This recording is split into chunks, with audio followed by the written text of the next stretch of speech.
Welcome to Our Girl Relationships. On this channel, we discuss day-to-day problems people face in their lives. Let's start with the video. I'm not sure how common it is for the newly wedded to get into outrageous arguments about family affairs and life goals. I'm pretty sure every young couple is supposed to be so madly in love that they barely pause to notice how everything around them is falling apart or in the wrong place. However uncommon it may be, my husband and I's marriage has been going through quite a lot, even though we've only been married for a couple of years. And I'm not even sure if a couple of years means we're considered newlyweds. But I'm also not sure if his family is supposed to be over every couple of days to rummage through our groceries and consume the entirety of everything that exists in our pantry. It goes to the extent of consuming what is supposed to be the entire month's shopping list for my husband and I, being consumed in barely a single day. And even though we're not necessarily struggling financially in any way, shape, or form, seeing that we both have stable jobs and nothing to spend our money on, it still bothers me that instead of shopping once a month, I find myself shopping once, twice, or even 3 times a week. We make good money, yes, but I would like to be saving the money instead of spending it on a family of over 10 people. I want to save my money so that I can either get a better car or buy a bigger house, or most importantly, make a healthier, safer, and more convenient environment to create a family. That's what we had discussed previously and what our marriage was headed towards. Before we even got married, after many medical examinations and going through a plethora of doctors, we came to the realization that we won't be able to have biological kids, and we've opted for considering adoption as soon as possible because we're both aware that there is no better time than now, and we're willing to do and take all the procedures necessary to adopt a child and provide a good life for them.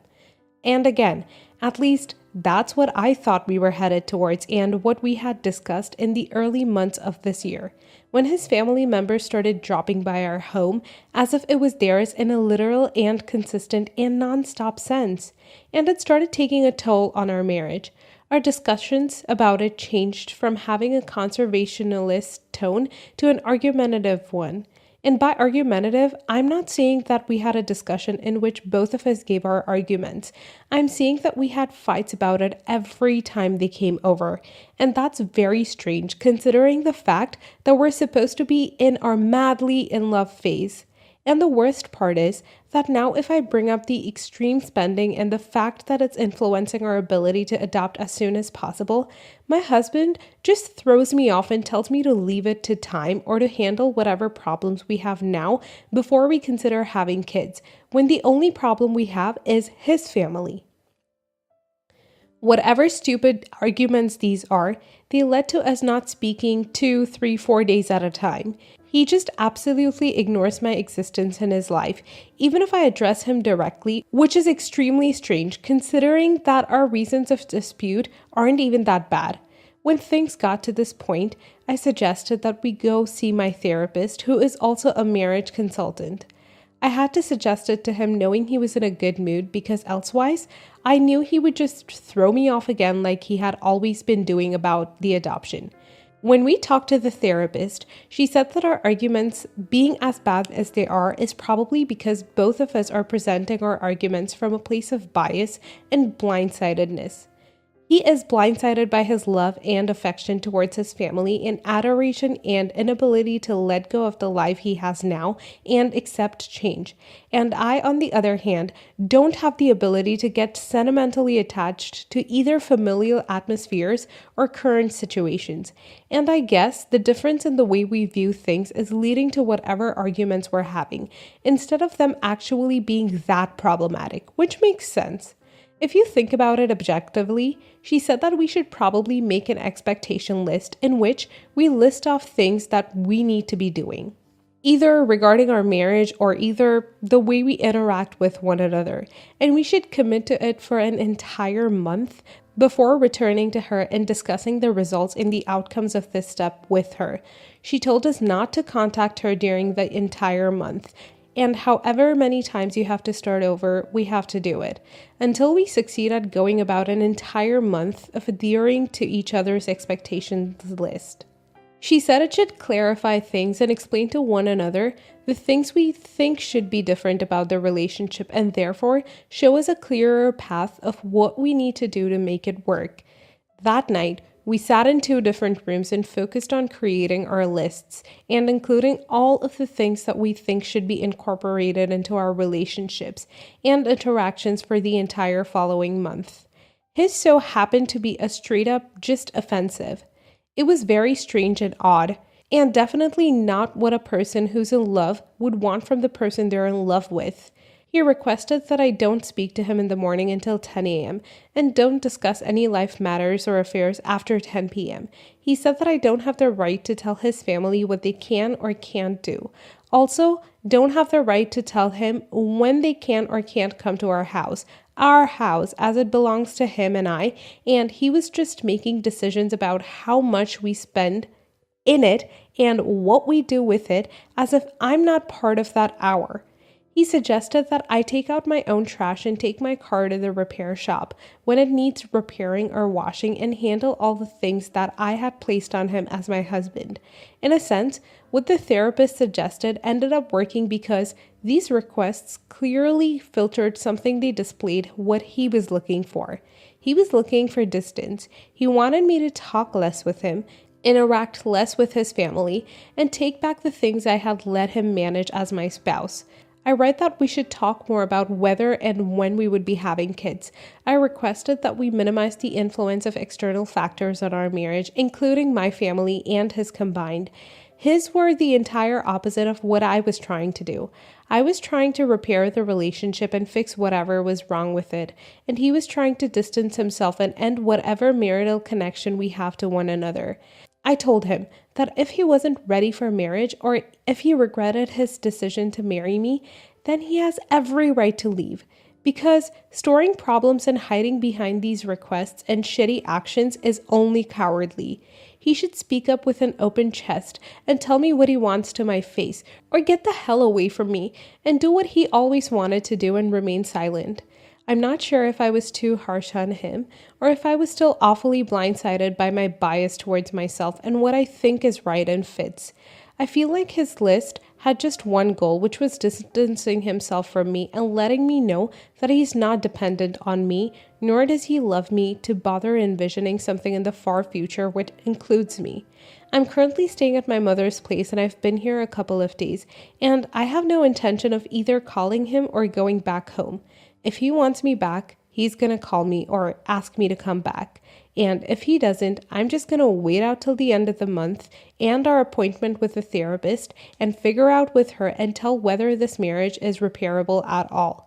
I'm kind of sick of being the one that takes initiative to repair the relationship and plunging on him like I need him or I'm dependent on him. If he wants us to work, he's going to try to make things work out. And if he doesn't want me, then I'm not going to fight for something that I'll regret in 20 years' time. Not the a-hole. Sounds like he's really uninterested in the whole relationship. And I wouldn't even be surprised if his family comes over every so often as if he's doing. I understand if he has attachment issues and finds it very hard to let go of what he's been used to his entire life. But to let go of his relationship for his old life, which didn't include you, is just another way of saying he's not ready, nor is he fit to be married to you. Not the a-hole. They say that relationships only work out when the man loves a woman more, because men suck at explaining how much they actually love you. So if a man loves a woman at 100%, he's gonna show it at 50%. He needs to love you at 200 to show it at 100%. And I think this just goes to show that maybe you guys love each other equally, but he's showing it in the worst way possible. I'm not sure if this means your relationship isn't going to work out, but I guess you can wait it out and see what the therapist has to say about everything. My guy probably still wants to hang out with his pals and play video games all night long, while drinking beers while whipping cheers on their shirts and laughing about it, lol. He married someone who has a vision and big life goals. You want a better house, you want kids, you want a healthy relationship. And I'm not saying that you're putting pressure on him in the bad sense, but he probably doesn't even want most of the things you do. neither one of you is in the wrong here, and that's why I'm not going to say whether you are or aren't an a-hole. Next story. My parents grew up in poverty, and I'm the only one who was able to get a college education. I've been able to build a solid career for myself. I'm tutoring my niece and nephew. We also have conversations about work and life in general. They're both in high school, and my niece will go to college next year. We were discussing racism and how I dealt with it. I told them that it was very hard to deal with and you had to pick your battles when you don't have any leverage, and I worked in a traditionally conservative sector and things were probably better now. I told them about the first job I had after college.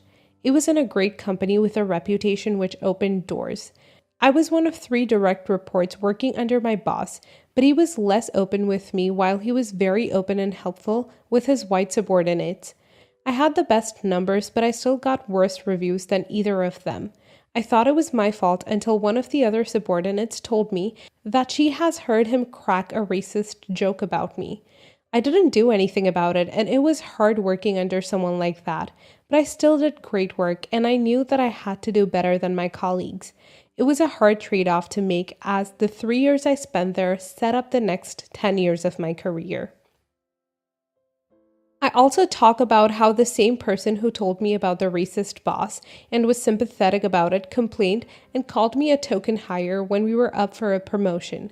I told him that there was no right answer to these situations, and I would do something different if it had been happening to someone else, and I was able to deal more proactively with racism after I reached a certain level of seniority in my career, and I had a hard time tolerating racism against people other than myself.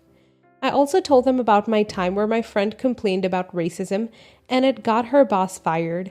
But even then, she found herself locked out of promotions. She felt that he was fired not because he was racist, but because he was too dumb to hide it well.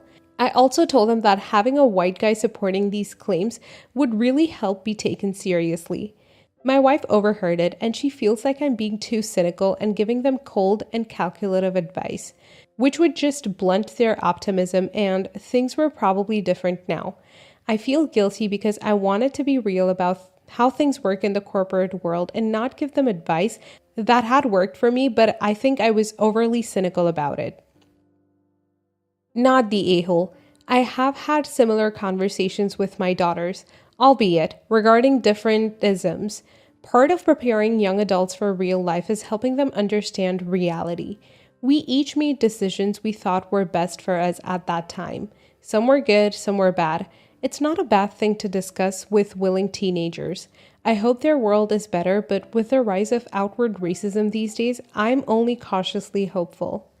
Not the a-hole. It's good advice. Everyone needs to know going in that their race, their gender, their nationality, their religion, their health, their attractiveness, everything plays a part in how they are perceived. People of color do need to know that if they're promoted, many whites will think it's because they are tokens. Whites need to know that if they're promoted, people of color will think it's because they are white. When women get promoted, men think they got it because they're tokens or sleeping with someone. When men get promoted, women think it's the old boy club at work. We are all standing around assessing one another all the time. It never stops and it never will. Next story. Thursday, we had a big snowstorm. They pay someone to do their driveway, but I was informed that I'd have to clean my own car, which is fine.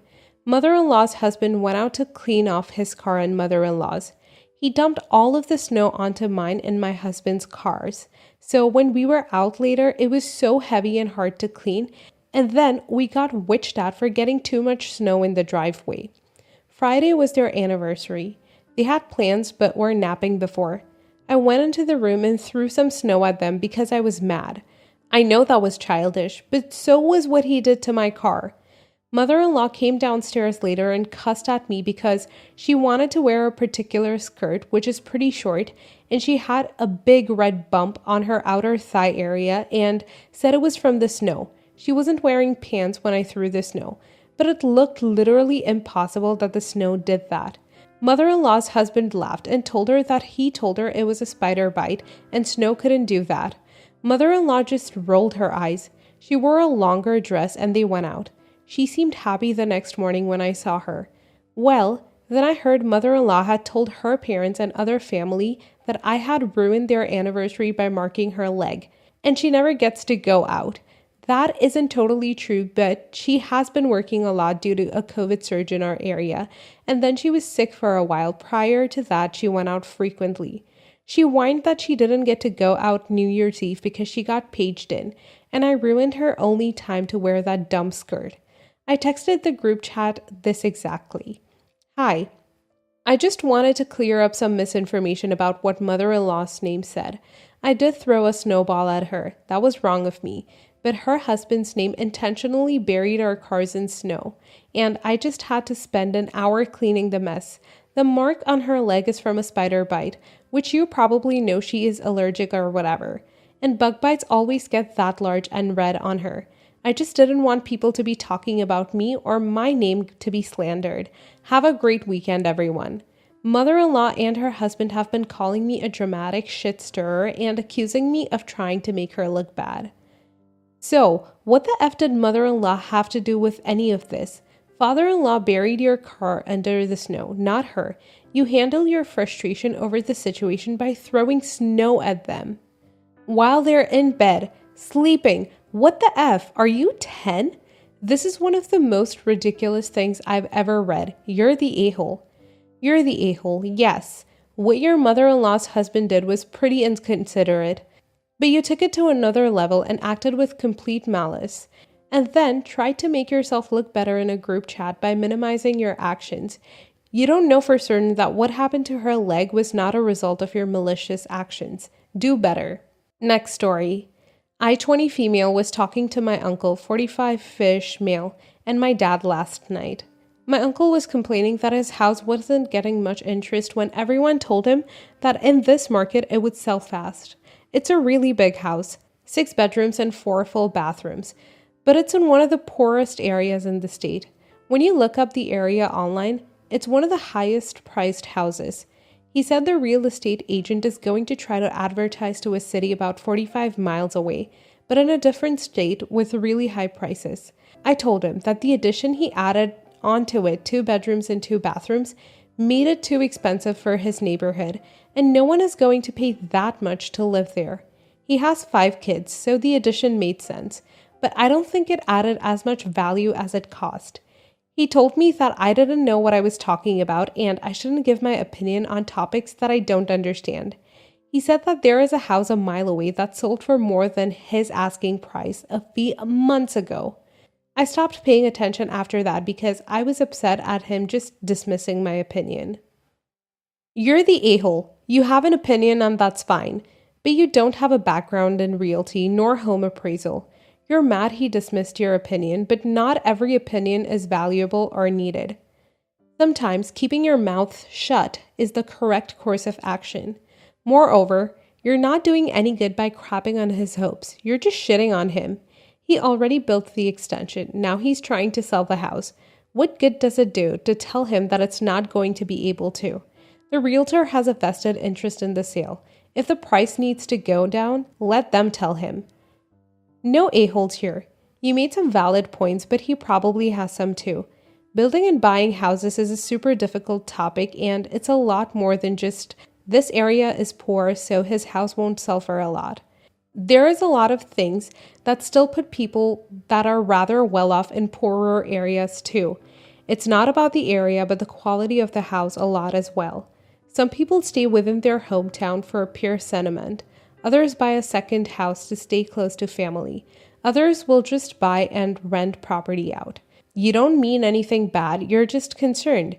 You're not an a-hole. Neither is your uncle if he gets annoyed by you not seeing the bigger picture or whatever. He didn't yell at you or anything, but made clear he wasn't really interested in your input anymore, which is okay.